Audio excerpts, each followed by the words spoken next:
प्रभू, आपल्या आज्ञांची वाट दाखवा, कारण मी त्यात आनंद मानतो. शुक्रवार 20 मार्च 2026.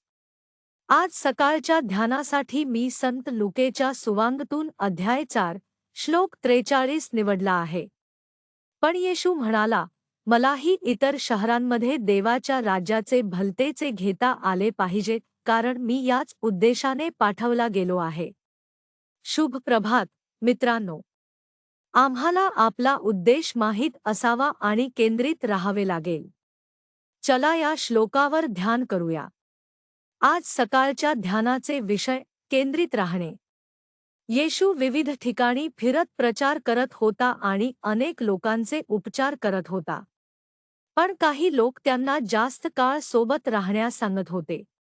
येशू प्रचार करत फिरत होता आणि तो जितक्या जास्त लोकांपर्यंत पोहोचू शकतो इतके पोहोचू इच्छुक होता, कारण त्याला या पृथ्वीवर मर्यादित वेळ होती.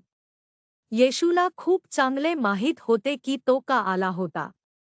आता लोक त्याला जास्त काळ थांबण्यास सांगत होते. पण येशू खूपच केंद्रित होता. त्याने त्यांना सांगितले की त्याला इतर शहरांमध्ये प्रचार करण्यास जावे लागेल, कारण याच उद्देशाने येशू आला होता.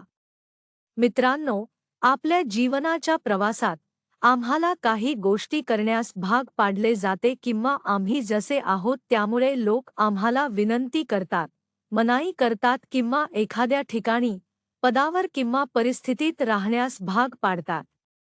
पण आम्हाला समजून घ्यायचे आहे की आम्हाला काय सोपवण्यात आले आहे. आमच्याकडे जबाबदारी आहे आणि देव आम्हाला काही गोष्टी करण्यास हवी आहेत आणि त्याच कारणाने आम्ही पाठवले गेलो आहोत. त्यामुळे आम्हाला आपला उद्देश माहीत असावा आणि केंद्रित राहावे आणि आम्हाला थांबवणाऱ्या किंवा आमच्या कामात व्यत्यय आणणाऱ्या कोणत्याही गोष्टींनी विचलित होऊ नये. म्हणून चला केंद्रित राहू आणि केंद्रित राहण्यासाठी आम्हाला दररोज प्रार्थनेत वेळ घालवावा लागेल, जेणेकरून देवाची शक्ती आम्हाला त्याच्या इच्छेनुसार, त्याच्या मार्गाने, त्याच्या महिमेसाठी मदत करेल आणि दररोज त्याच्या इच्छेनुसार बळकटी मिळेल. म्हणून चला पूर्णपणे देवाकडे आत्मसमर्पण करू आणि देवाच्या इच्छेनुसार केंद्रित राहू.